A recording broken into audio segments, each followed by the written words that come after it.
When you are invested in the stock market, it's all about businesses. When you are invested in the stock market, it's all about how profitable the business will be. And if they're losing sales, then it may not be something that would be very, very attractive for you as well.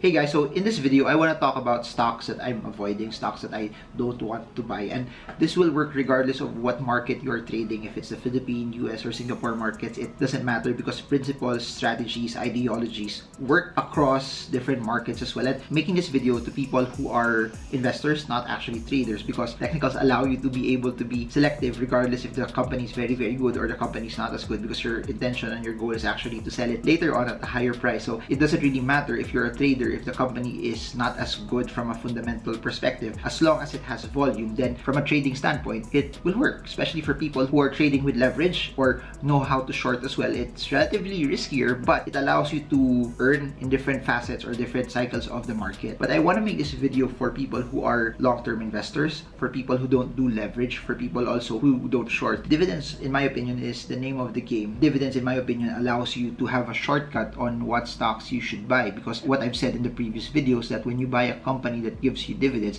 you already know that the company is earning, but it's not just it's earning at a surplus of what it actually needs. It's actually maintaining its commitment to give dividends also to its shareholders. It's also creating a framework where their shareholders are also happy. Above and beyond that, it means that there's really an excess, because companies would slash dividends, either totally take it out or reduce it when times are bad or when they are financially hit. The fact that there are companies that are giving out dividends on a regular basis is very, very amazing. That being said, if you're a long-term investor and you want to be very, very strict about it, one way for you to be able to somehow filter out companies that you're not supposed to buy or companies that don't give you dividends. And when I'm saying companies that don't give you dividends, there are some companies that aren't attractive dividend companies, meaning their dividend yield is very, very low, but at least they still give you dividends. Some companies that even if they give you 1.5%, 2%, 1% dividend yield, or 0.8% dividend yield from a perspective of you buying the stock today and the dividends that they're giving today. For example, Jollibee or even Ayala Land, for those who bought those stocks 15 years ago, for those who bought those stocks 20 years ago, their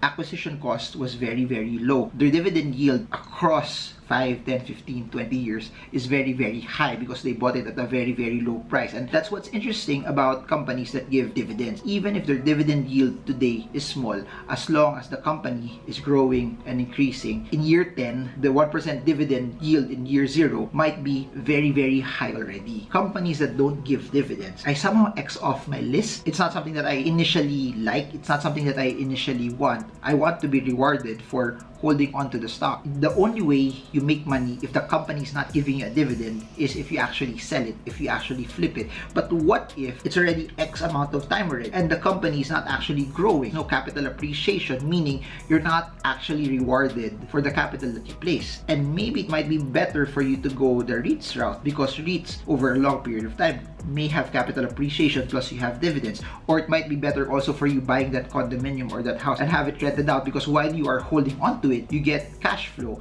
And then should you want to sell it, there should be capital appreciation to properties, especially if you hold on to it for the long term. For certain stocks that don't give dividends, you run the risk also that if their growth prospects are not so good, even if you hold on to it for the long term, then it may not actually benefit you. One of my rules and one of the things that I look for is, as long as a company is giving dividends, it may not be the most attractive one also, as long as the prospects for growth are there, they're still acquiring, they're still expanding, they're still trying to build market share, then I'm okay with it. Why? Because as the company is rewarding me and giving me small amounts of dividends every year, but the company is still growing, capital appreciation will follow. And it sets a template also that I know that the company is profitable, I know that the company is actually making money. True enough, there are some companies that are very, very intentional with their expansion, and I see that they're in a trajectory of growth. So when they are in a trajectory of growth, then it actually makes sense also that they're not returning money to investors, they're not giving it out in form of dividends. I'm totally fine positioning in companies that are growing massively, have a lot of growth targets. In turn, because they need the money for them to be able to support that growth, they're not giving out dividends anymore. That's totally fine. That's totally okay. But there are some companies that aren't really growing, aren't really expanding, their sales and their net income isn't really well, and they're not also giving out dividends. And you clearly see it from an eye test that their competitors are beating them, they're in an industry that's dying, or they're head-to-head not really faring as well anymore, or consumer behavior also has started to shift, that they're not as relevant as they used to be 10 years ago. Then it becomes very, very clear for me that those are the companies that I don't want to buy. Those are the companies that I don't want to position in. And that's why I highly implore you, take a look at the fundamentals of the company. I highly implore you to look at what are their sales. If their sales are declining, then you don't buy those stocks. There has to be something that's shifting dramatically in the fundamentals or in their business for them to turn their sales around. You don't want to buy a company that you see their sales going down and down and down and down. It means that their competitors are probably beating them. It means that their customers, their clients are not actually getting their products or services anymore. When you are invested in the stock market, it's all about businesses. When you are invested in the stock market, it's all about how profitable the business will be. And if they're losing sales, then it may not be something that would be very, very attractive for you as well. And lastly, this is something that's not really talked about, but the reason why you look at the fundamentals, not just the price, is mainly because of this. There are some companies also that may be talked about a lot. There's a lot of hype on it. There's a lot of speculation on it.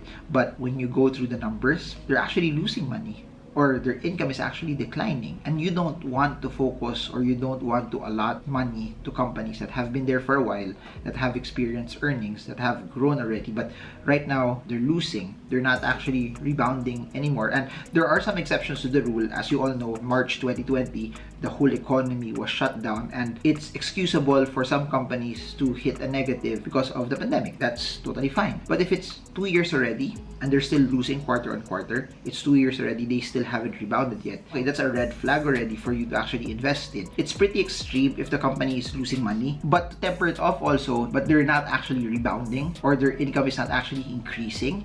Especially right now that we're starting already to reopen, and we're seeing facets of how life was in 2019 unfold again 2022, but it's not reflecting on their income, then maybe something is wrong. And those are the things that I try to avoid as well. When you invest in the stock market, it's all about buying good companies that are growing, that also reward you in form of dividends, but something that you get to buy at a very, very good price. If there's something that's very, very attractive, but it's at a point where it's still very, very expensive, I stay away from that first. I don't like buying companies that are very, very expensive, that I know that it will take a longer time for me to be able to get a return from what I placed in. Or because the price that I'm buying it is too high, I may not be able to get the return that I actually want. When I see scenarios like that, two things actually happen. Either I wait for it to correct, or I totally avoid it and just find something that's worth my time, worth my effort, and worth my capital. And that's what I want to submit to all of you.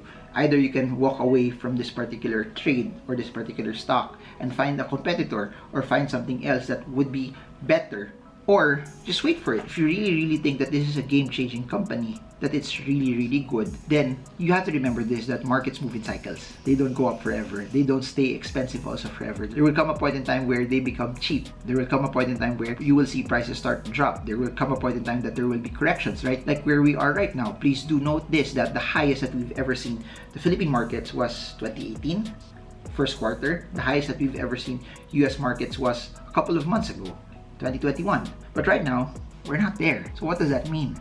There are opportunities for you to be able to find companies that you like.